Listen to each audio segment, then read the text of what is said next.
Profit and loss में देखिए कोई बहुत ज्यादा वाव ट्रिक नहीं है, ठीक है, बट एक सिंपल सी ट्रिक है जो वाव प्रॉब्लम्स में भी एप्लीकेबल हो जाती है। तो हम वही देखेंगे कि उसको अप्लाई कैसे करना है। we'll start with basic questions, then we'll gradually shift towards the difficult ones towards the end, ठीक है। तो सबसे पहली बात तो प्रॉफिट एंड लॉस करते वक्त आपको ये पता होना चाहिए कि कैलकुलेशन की रिक्वायरमेंट करते हैं। कुछ क्वेश्चन होते हैं जो कैलकुलेशन डिमांड करेंगे ही करेंगे, no matter what trick you apply, you have to multiply and divide terms by something और समथिंग, ठीक है।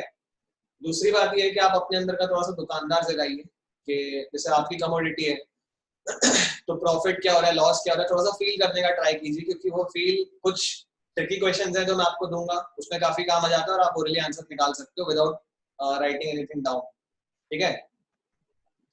तो दो बेसिक फॉर्मूलेज हैं, प्रॉब्लम नोट डाउन कर लिया सीधा। Selling price 6400, a commodity is sold at 6400 incurring 20% loss, ठीक है। अ कमोडिटी सोल्ड एट 6400 मतलब सेलिंग प्राइस 6400 दी हुई है और लॉस दिया हुआ है 20% और सीपी निकालना है। ये सबसे बेसिक सा फंडा होता है, ठीक है। तो इसके लिए आप क्या कर सकते हो, फॉर्मूला लगा लो। दो फॉर्मूले अपने पास सेलिंग प्राइस कॉस्ट प्राइस के। सेलिंग प्राइस क्या होता है, CP into 100 plus P divided by 100। ये करोगे या तो ये करोगे, CP into 100 minus L divided by 100, ठीक है। पर सेंट से हमारा मतलब यही होता है कि हम जो भी कैलकुलेशंस करते हैं वो 100 को बेस मान के करते हैं। जैसे अगर 20% लॉस हुआ है मतलब 100 रुपए के हिसाब से 20 रुपए का लॉस हुआ, 10,000 रुपए के हिसाब से एंड सो ऑन, ठीक है। तो ये हमारा बेसिकली फॉर्मूला हो जाता है। इस फॉर्मूले के आप वैल्यू डाल के कर लोगे आपका आंसर आ जाएगा, ठीक है। बट एक अप्रोच है जिस तरीके से हमें कॉम्पिटिटिव एग्जाम्स में हर प्रॉब्लम के प्रॉफिट एंड लॉस को स्टार्ट करना चाहिए। क्या होता है वो, उसमें आप सबसे पहले देखो सीपी और यहाँ लिखो एसपी, ठीक है। सीपीएसपी लिखा और no matter what you can assume the CP to be 100। आप कॉस्ट प्राइस मान लो कि 100 है, कॉस्ट प्राइस मान लो 100 है, तो सेलिंग प्राइस क्या हो जाएगी इसके हिसाब से, लॉस कितना हुआ है 20% का, ठीक है। अब नीचे क्या दिया हुआ है, सेलिंग प्राइस दी हुई है 6400 और आपसे पूछ क्या लिया गया है, ये टर्म पूछा है, ठीक है। तो ये बेसिकली हमारी ग्रिड बन जाती है किस तरह की। तो जो भी अननोन क्वांटिटी है, मतलब this is the unknown quantity and these three are the known quantities. तो अननोन क्वांटिटी को निकालने के लिए आप हमेशा क्रॉस मल्टीप्लिकेशन करते हो। जैसे जो चीज डायगोनल है उनको मल्टीप्लाई कर दोगे और जो चीज बची है उसको आप डिवाइड कर दोगे। सिंपल सा फंडा होता है, यूनिटरी मेथड में अपन छोटी क्लासेस में भी देख चुके होते हैं, ठीक है। तो जो चीज डायगोनल में है वो मल्टीप्लाई हो जाती है और जो चीज बची है उससे डिवाइड हो जाता है। तो आपका अननोन टर्म क्या हो जाएगा, 6400 into 100 divided by 80। ये हमारा बेसिक सा ट्रिक है जो हर जगह अवेलेबल है और अगर आप ट्रिक सीखोगे तो पहली ट्रिक और दी ओनली ट्रिक यही है, ठीक है। बट इसके एप्लीकेशन हमको देखना है। एक चीज और आप कर सकते थे, जैसे सपोज आपको ये पता है ना कि लॉस हो गया है। देखो प्रॉब्लम में दिया हुआ है कि 20% का लॉस हो चुका है। इसका मतलब जो भी सेलिंग प्राइस है वो कॉस्ट प्राइस से तो कम होगी। क्यों, क्योंकि उसे जितने प्राइस पर बेचा है और जितने प्राइस पर खरीदा था, तो जो प्राइस पे बेचा वो प्राइस कम है। क्यों, क्योंकि लॉस आपको गिवन है। तो आप डायरेक्टली क्या बोल सकते हो, इस ट्रिक का भी और शॉर्टर वर्जन कि आपको पता है 6400 एक टर्म है, दूसरा टर्म क्या होगा 100। क्यों, क्योंकि आप सीपी को हमेशा 100 लोगे, आप हमेशा सीपी को 100 मानोगे, ये मैंने आपको पहले ही बता दिया। So you know one term है 6400, दूसरा टर्म है 100 और तीसरा टर्म क्या होगा, 20% लॉस है तो यहाँ पर 80 आएगा, ठीक है। 20% लॉस है तो यहाँ पर 80 आएगा। तीसरा टर्म क्या होगा, क्योंकि हमारा लॉस है तो सेलिंग प्राइस कम होगी तो 80 हो जाएगा। तो तीसरा टर्म हमारा क्या होगा 80। अब आपको ये तीन टर्म्स मालूम है, ठीक है। एग्जाम में आपको ये टर्म दिख जाएगी और इसके हिसाब से आप 80 निकाल लोगे और 100 आपका फिक्स्ड है हमेशा, no matter what 100 is fixed. तो आप डायरेक्टली एक्सप्रेशन लिख सकते हो बिना ये टेबल बनाए हुए भी कि 6400 into 80/100 होगा। ये मैं कैसे बोल सकता हूँ, सॉरी लॉस है ना, into 100/80 होगा। 80/100 अगर मैंने लिख दिया इक्वल्स टू सीपी, मतलब सीपी सेलिंग प्राइस से कम हो जाएगा ना, तो ये नहीं होगा, इसका रिवर्स होगा। रिवर्स मतलब 100/80। अब यहाँ पर फ्रैक्शन का लॉजिक लगा रहा हूँ। फ्रैक्शन के लॉजिक से क्या मतलब होता है कि आप 100/80 अगर कर रहे हो तो ये वैल्यू 1 से बढ़ी आएगी, 1 से बड़ी आएगी मतलब आपकी सेलिंग प्राइस में 1 से बड़ी क्वांटिटी मल्टीप्लाई हो रही है, तो आपकी जाके कॉस्ट प्राइस सेलिंग प्राइस से ज्यादा आएगी। एक बार फिर से रिपीट कर रहा हूँ, ये क्वांटिटी 1 से बड़ी होगी, तो ये क्वांटिटी 1 से बड़ी है और मैं 1 से बड़ी क्वांटिटी को सेलिंग प्राइस में मल्टीप्लाई कर रहा हूँ, सो दिस विल इंश्योर कि मेरा जो मेरा कॉस्ट प्राइस है वो सेलिंग प्राइस से बड़ा है। और मुझे पता है कि टर्म यही है तीन, इन तीन के अलावा कोई टर्म नहीं है, मुझे पता है कैसे, इस ट्रिक के थ्रू। तो आप डायरेक्टली इस टाइप के प्रॉब्लम में या तो ये करो, इस पे कंफर्टेबल हो जाओ, उसके बाद आप डायरेक्टली ये तीन टर्म को मल्टीप्लाई कर सकते हो फील्ड के हिसाब से, ठीक है। अगर इसी में सपोज बोल देते प्रॉफिट है, तो आपके तीन टर्म्स कौन से होते हैं? तो आपके तीन टर्म्स कौन से होते हैं? एक टर्म तो ये फिक्स है, क्वेश्चन में दिया हुआ है, दूसरा टर्म 100 फिक्स है, तीसरा टर्म यहाँ पर क्या आता है आपको पता है? 120 आता है। क्यों? क्योंकि प्रॉफिट हुआ है तो आप उसको कॉस्ट प्राइस पे ऐड करोगे। तो ये हमारे तीन टर्म है। अब उसने पूछा है कॉस्ट प्राइस क्या है, तो अब क्योंकि हमारा प्रॉफिट हुआ है, क्योंकि हमारा प्रॉफिट हुआ है, तो सेलिंग प्राइस जो है कॉस्ट प्राइस से क्या होगा? कम होगा। कॉस्ट प्राइस जो है सॉरी ज्यादा होगा, कॉस्ट प्राइस जो है सेलिंग प्राइस से कम होगा। मतलब यहाँ पर जो नंबर मल्टीप्लाई करूंगा, यहाँ पर जो भी नंबर मल्टीप्लाई करूंगा that should be less than 1, ये बोलना चाह रहा हूँ। 6400 में जो भी मल्टीप्लाई होगा वो 1 से छोटा होगा। क्यों? क्योंकि हमारा प्रॉफिट हुआ है, तो कॉस्ट प्राइस हमको इससे छोटी करनी है, इससे छोटी करनी है। तो अब 1 से छोटा नंबर आप इन दोनों के उससे कैसे बना सकते हैं? इन दोनों को यूज करके 1 से छोटा नंबर का रेशियो कैसे बनेगा? एक ही तरीका है, वो तरीका है 100 डिवाइडेड बाय 120। तो ऐसे आप डायरेक्टली भी बिना कुछ किए सीधा ये एक्सप्रेशन निकाल के आंसर कैलकुलेट कर सकते हो, ठीक है। ये हमारा बेसिक फंडा था। अब इसे एक प्रॉब्लम देता हूँ, आप लोग ट्राई कर लो, और उसके बाद अपन थोड़ा ढंग के प्रॉब्लम्स करेंगे। कॉस्ट प्राइस दी हुई है 420, प्रॉफिट परसेंट दिया हुआ है 15, बताओ सेलिंग प्राइस क्या होगी? कॉस्ट प्राइस दी हुई है 420, प्रॉफिट परसेंट दिया हुआ है 15, सेलिंग प्राइस पूछ रहा हूँ। सेलिंग प्राइस जो है मेरी कॉस्ट प्राइस से क्या होगी? ज्यादा। 420 इंटू क्या होगा? यहाँ पर कौन सा नंबर आएगा? जो 1 से बड़ा होगा, जो 1 से बड़ा होगा। सेलिंग प्राइस मेरी क्या है? कॉस्ट प्राइस से ज्यादा है। क्यों? क्योंकि 15% का प्रॉफिट हुआ है। तो यहाँ पर जो भी मैं नंबर टर्म मल्टीप्लाई करूंगा that should be greater than 1, ठीक है। तो अब मेरे को एक टर्म तो पता ही है, दूसरा टर्म मुझे पता है 100 है, तीसरा टर्म क्या आएगा? प्रॉफिट हुआ है तो 115, तो क्या बोलूंगा मैं? 115 डिवाइडेड बाय 100। इसको आप 100 डिवाइडेड बाय 115 नहीं बोल सकते, क्योंकि ये जो है 1 से छोटा है, इसलिए इसको नहीं बोलोगे, इसको बोलोगे। तीन टर्म्स है, सीधा हमको वैल्यू पुट करना है, लॉजिक नहीं लगाना है, ज्यादा दिमाग नहीं लगाना है, लॉजिक याद कर लेना है, लॉजिक की प्रैक्टिस कर लेंगे ताकि लॉजिक हमारे अंदर इनबिल्ट हो जाए, ठीक है। तो ऐसे आप इस प्रॉब्लम को कर सकते थे। अब इसके थोड़े एप्लीकेशंस देखते हैं इस ट्रिक के। तो नेक्स्ट प्रॉब्लम नोट डाउन करो,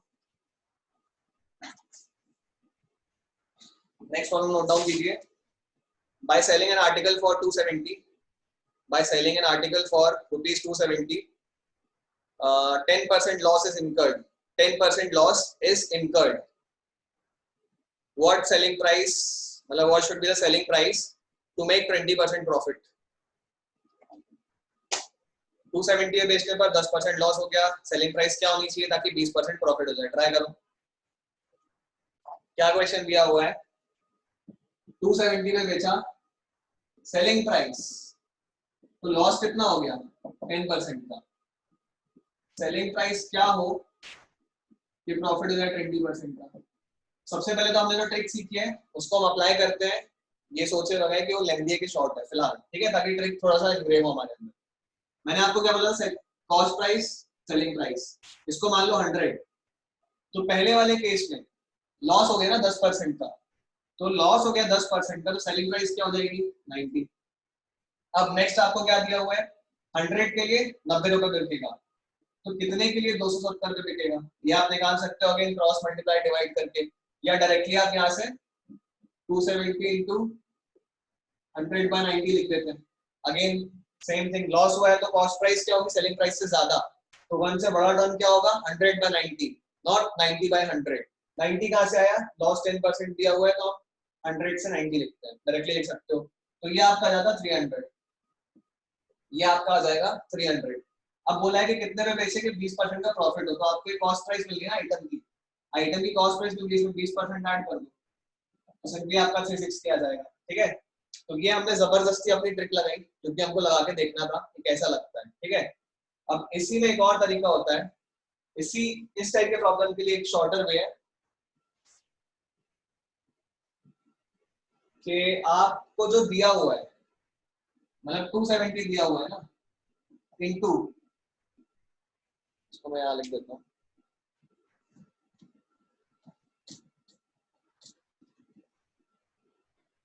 आपको जो दिया हुआ है 270 इनटू, यहाँ पर लिखो what we want and what has happened।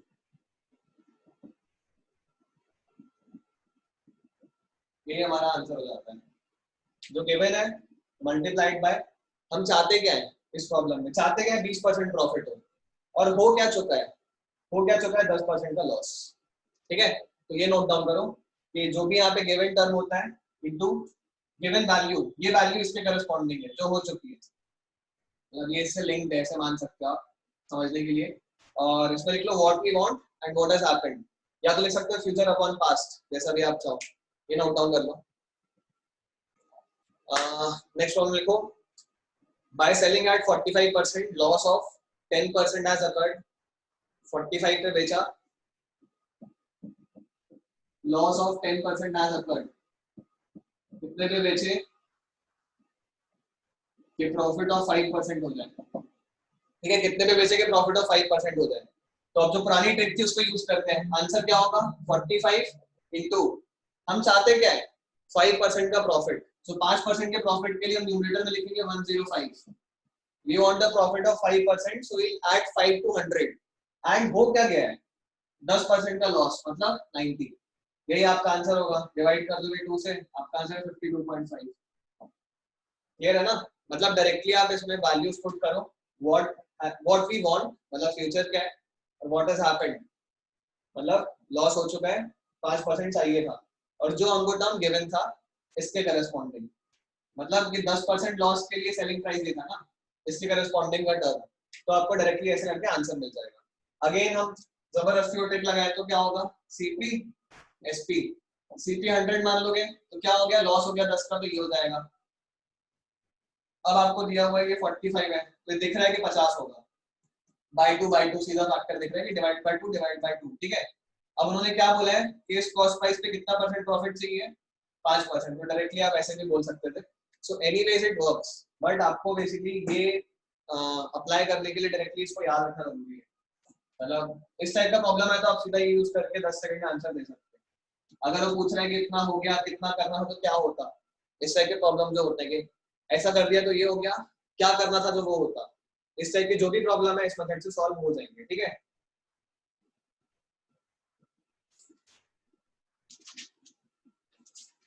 एक प्रॉब्लम नोट डाउन कीजिए, if selling price is reduced by 40%, if selling price is reduced by 40% and cost price remains same, and cost price remains same,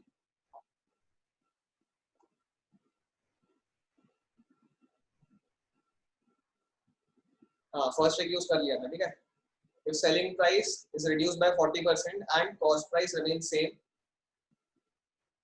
profit reduces by 50%, profit reduces by 50%, क्या बोला मैंने, selling price को 40% reduce करूंगा और cost price वही रहेगी, तो profit 50% reduce हो जाएगा। Find the original profit percentage, find the original profit percentage, try करो इसको सभी। ट्रिक क्या बोला हुआ है, सेलिंग प्राइस को रिड्यूस कर दिया अगर 40% से, ठीक है, तो प्रॉफिट क्या हो जाता है,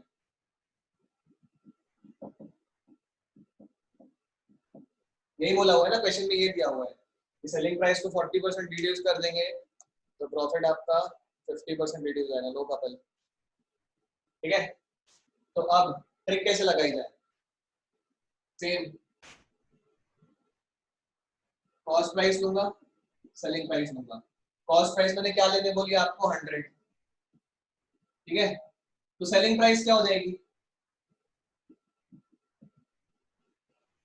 क्या मेरी सेलिंग प्राइस ये नहीं होगी 100 प्लस पी, ये मान सकता हूँ ना मैं, कॉस्ट प्राइस 100 है, 100 रुपए के हिसाब से कितना प्रॉफिट हुआ, यही तो ओरिजिनल प्रॉफिट परसेंटेज होगा जो मैंने यहाँ पर लिख दिया। This P is what I am asking you for, ठीक है, मतलब आपको इस पी की वैल्यू भी निकालनी है, तो ये आपकी सेलिंग प्राइस हो जाएगी। अब उन्होंने बोला कि कॉस्ट प्राइस उतनी ही रखें और सेलिंग प्राइस को 40% कम कर दें। 40% कम कर देना मतलब 0.6 से मल्टीप्लाई कर लो। 40% कम मतलब क्या होता है, 60% ऑफ दिस, मतलब 0.6 इंटू 100 प्लस पी, यही बोला ना कि ये हुआ तो ये हो गया, ऐसा कुछ मतलब कुछ बोला नहीं है, इसमें कोई लॉजिक नहीं है, आप बस इसको एक और स्टेप लिख रहे हो, तो ये टर्म क्या हो जाएगा 60 प्लस 0.6 पी। यहाँ तक किसी को कोई प्रॉब्लम है क्या, मैंने क्या बोला 40% इसको रिड्यूस किया, नेक्स्ट कंडीशन क्या दी है, तो प्रॉफिट कितना रिड्यूस हो गया 50%। अब आप मुझे बताओ यहाँ पर कितना प्रॉफिट था,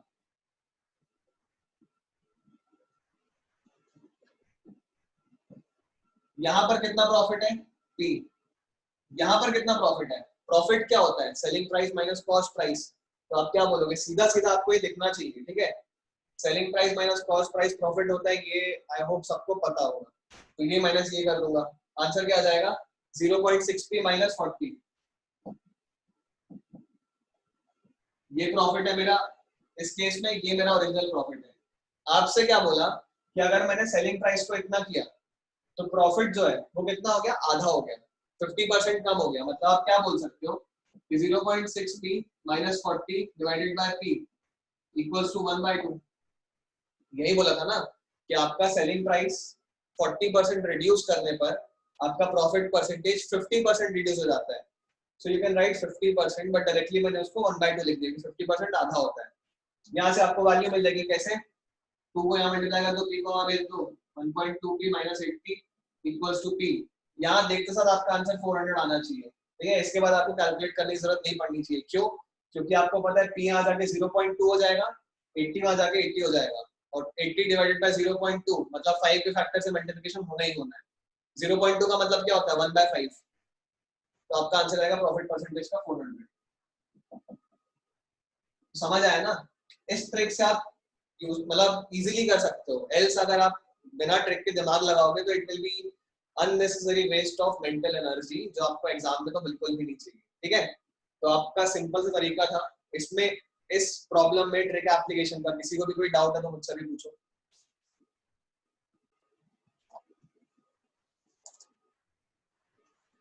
देखो, a shopkeeper sells 1 kg rice, a shopkeeper sells 1 kg rice to A at selling price equal to cost price. A shopkeeper sells 1 kg rice to A at selling price equals to cost price, but reduces the weight by 10%. But reduces the weight by 10%. मतलब उसने selling price equal to cost price पे बेच दिया पर उसका weight कम कर दिया, ठीक है। And he sells 1 kg rice to B. 1 kg बोल के बेच रहा है, 1 kg rice to B at selling price equals to 20% profit. At selling price equals to 20% profit, but weight equals to 10% higher.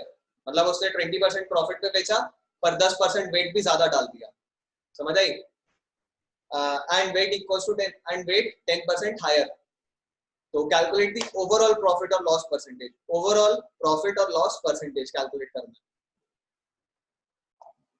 देखो ये बोला गया है 1 किलो बोल के उसने ए को राइस बेचा, selling price equals to cost price पे, 1 किलो बोल के उसने बी को राइस बेचा, selling price equals to 1.2 times cost price पे, ठीक है, लेकिन इसको इसने 0.9 केजी राइस दिया, इसको इसने 1.1 केजी राइस दिया। आप मान लो दुकानदार, आप 2 किलो चावल लेके आए, एक बंदे को आपने किसी भी प्राइस पे कुछ चावल बेच दिया, मान लो उसको आपने 1 ग्राम चावल दिया कुछ प्राइस पे, और मान लो दूसरे वाले को आपने 1 ग्राम हटा के बाकी पूरा चावल दे दिया कुछ प्राइस पे, तो आपने खरीदा तो 2 किलो था और आपने बेचा भी 2 किलो, तो आपका एक केजी वाला चीज है senseless, it's just there to confuse you. तो आप कैसे समझोगे इसको, again same thing, cost price selling price, ठीक है, कॉस्ट प्राइस कितनी है 100, मैं लिख रहा हूँ ये ए के लिए, ये मैं लिख रहा हूँ ए के लिए, कॉस्ट प्राइस है 100, सेलिंग प्राइस कितनी है ए के लिए 100, कितना चावल बेचा ए को, क्वांटिटी भी लिख लो आप समझने के लिए 0.9 kg, हालांकि टोटली इररेलेवेंट, जरूरत नहीं थी आपको प्रॉब्लम में कुछ भी दिमाग लगाने की इसमें, क्यों, क्योंकि सामने आ जाएगा।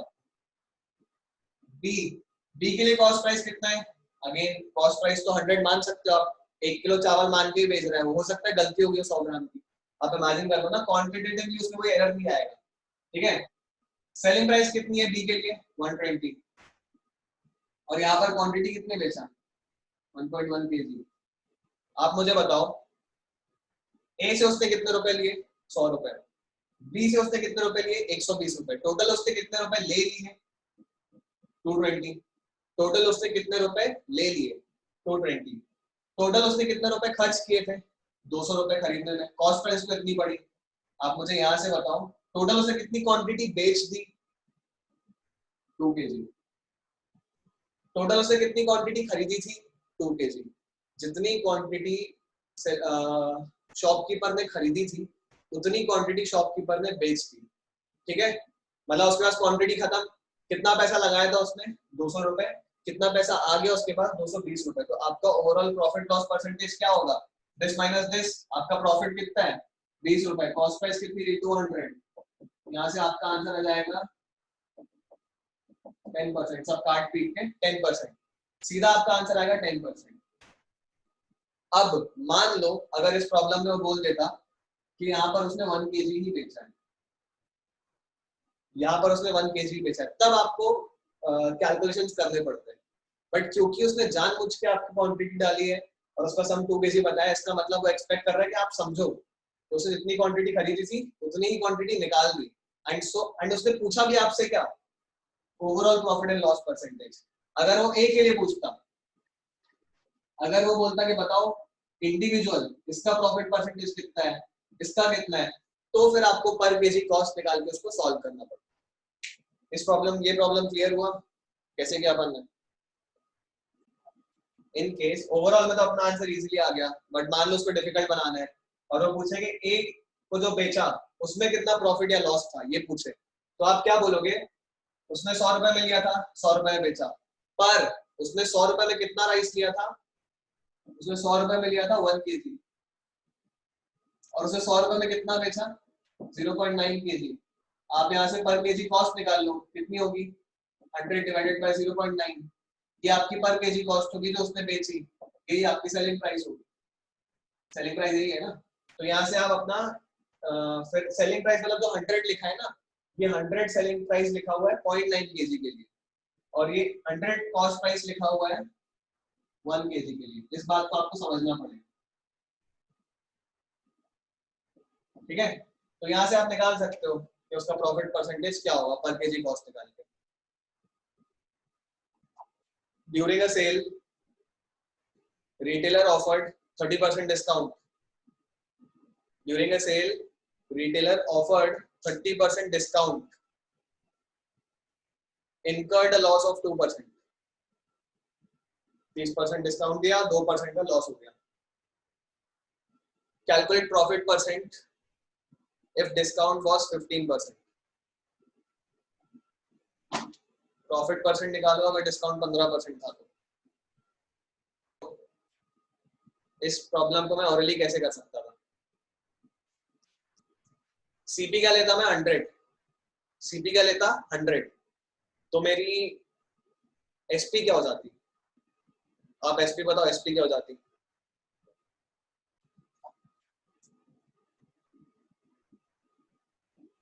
सीपी क्या लेना है 100, लॉस कितना हो गया, डिस्काउंट डिस्काउंट सब भूल जाओ, उसने जिस भी प्राइस पे डील मारी उस डील पे उसको 2% का लॉस हुआ ना, तो उसने अल्टीमेटली जो भी किया रायता फैला उसका में फिलहाल कोई मतलब नहीं, सेलिंग प्राइस क्या होगी 98, ठीक है। यहाँ पर एक थर्ड टर्म आएगा मार्क प्राइस, कि मार्क कितना था प्राइस, मार्क प्राइस, इसके लिए हमको चाहिए तीसरी आंख, थर्ड आई, ठीक है। इसके बाद क्या बोला है, कॉस्ट प्राइस कितनी रहेगी 100 ही रहेगी, कॉस्ट प्राइस तो चेंज होती नहीं है ना, आप कुछ भी करते रहो डिस्काउंट के साथ बेचने के डील के साथ कॉस्ट प्राइस जो है वो कॉस्ट प्राइस वही रहने वाली है, ठीक है। आपको ये निकालना है सेलिंग प्राइस, और मार्क प्राइस आपको दिया है, मार्क प्राइस सॉरी ये आपको पता है कि 15% डिस्काउंट पे, 15% डिस्काउंट पे है मार्क प्राइस की। जब भी डिस्काउंट लगाता हूं मैं, तो डिस्काउंट जब भी हम डिस्काउंट लगाते हैं, कोई भी क्वेश्चन है डिस्काउंट का, discount is always applied on marked price, profit and loss percentage are always applied on cost price, ठीक है। तो मतलब बेसिकली ये अगर x है तो ये कितना हो जाएगा 85/100x, यही बोला है ना, और ये भी x होगा, मार्क प्राइस भी वही है। पहले उसने क्या किया, यहाँ से 30% डिस्काउंट लगाया तो इस प्राइस पे बेचा। ये प्राइस क्या बोली आप, ये प्राइस आपको क्वेश्चन में क्या गिवन है, 2% घाटा हो गया इस प्राइस पे, तो आपको पता है कि सेलिंग प्राइस 98 होगी। क्लियर है। अब तीसरी आज मैंने क्यों बनाई थी, क्योंकि आपको देखना है ऑप्शंस क्या थे क्वेश्चन में, वो भी जरूरी है, जरूरी नहीं है वैसे, पर फिर भी ऑप्शंस आप देखोगे तो शायद जल्दी आंसर आए। ऑप्शंस से इंटीजर्स, नेचुरल नंबर्स, तो ऑप्शंस देखते साथ मुझे क्लियर हो गया था कि मैं कुछ तो यहाँ पर ऐसा करूंगा कि 3 से क्या मल्टीप्लाई करूं, कौन सा नंबर मल्टीप्लाई होता है कि सब्ट्रैक्ट होने पर 2 बचे, 98 है ना, ये माइनस ये करूंगा तो आंसर क्या आना चाहिए 2, तो 3 में ऐसा कौन सा नंबर मल्टीप्लाई होता है जिससे ये माइनस ये करूं तो आंसर 2 मिले, तो 4 होता है ना। तो इसका मतलब यहाँ पर आप 40% 100 पे जोड़ोगे, मतलब अगर आप 140 लो, ये मतलब सीधा वो वाली बात है कि आपको दिख रहा है, दिख रहा है, नहीं दिख रहा है, कुछ नहीं कर सकते, ठीक है। 140 क्यों, 14 3 क्या होगा 42, 14 3 क्या होगा 42, और वही 42 यहाँ है। नहीं तो आप कैलकुलेट भी कर सकते हो, 70% ऑफ x इक्वल्स टू 98, यहाँ से भी आपका आंसर आ जाएगा, क्योंकि आपको क्या दिया हुआ है, यहाँ से 30% रिड्यूस करने पर मुझे सेलिंग प्राइस मिलता है, ये वैल्यू हो जाएगी, ये वैल्यू हो जाएगी, ये वैल्यू हो जाएगी, ये वैल्यू हो जाएगी एंड सो ऑन। तो मुझे लेकिन पहले ही दिख गया कि 140 है, क्यों, क्योंकि यहाँ पर डिनोमिनेटर 100 से क्या माइनस हो रहा है 2, और वो 230 से कैसे रिलेट कर सकता हूँ मैं, सिर्फ और सिर्फ 4 के थ्रू, और 4 यहाँ पर कैसे आएगा 140 ही आएगा, 240 तो होगा नहीं क्योंकि बहुत ज्यादा प्रोडक्शन हो जाएगा, तो आपका सिर्फ 140 ही हो सकता है मार्क प्राइस, ठीक है। तो ऐसे करके आप देख सकते थे, हो सकता है आपको डाइजेस्ट नहीं हो रहा हो, पर आपको ये चीजें समझनी पड़ेंगी, आज नहीं तो कल समझना ही पड़ेगा कि कैसे होता है सर। तो 140 से एक किया तो ये आ गया, अब यही मेरा ये प्राइस भी है, मार्क प्राइस तो सेम रहेगा, तो इसमें आप 85 कर लो ये सिंप्लीफाई, तो आपको ये मिल जाएगा 119, ठीक है, आपको ये मिल जाएगा। मतलब उसने फिर सेलिंग 15% डिस्काउंट लगाया तो कितने प्राइस पे बेचा उसने 119 पे, तो इसके हिसाब से प्रॉफिट कितना हो गया 19% का, और यही आपसे आज था, यही चीज आपसे पूछी गई थी। तो इस प्रॉब्लम में तो जैसे चलो ठीक है काफी सिंपल था, मतलब अगर आप नहीं भी लगाते थर्ड आई, अगर आप नहीं भी देख पाते ये 2 और 30 क्या बोल रहा हूँ मैं, तो भी आप इतना तो कर सकते थे ना, कि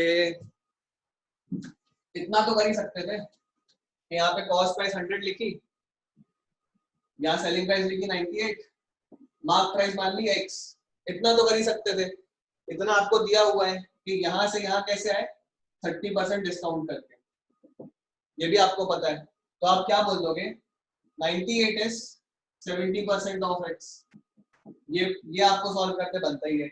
यहाँ से आपको x की वैल्यू मिल जाती, तो आपको x की वैल्यू मिल जाती, फिर यहाँ से आप यहाँ कैसे आओगे 15% डिस्काउंट देके, तो आपको सेकंड वाले केस की सेलिंग प्राइस मिल जाती है, सेकंड केस की सेलिंग प्राइस मिल जाती है, तो आप प्रॉफिट परसेंटेज निकाल लेते कैसे, यहाँ पर 100 है, यहाँ 119 आया, प्रॉफिट परसेंटेज क्या होता है selling price minus cost price.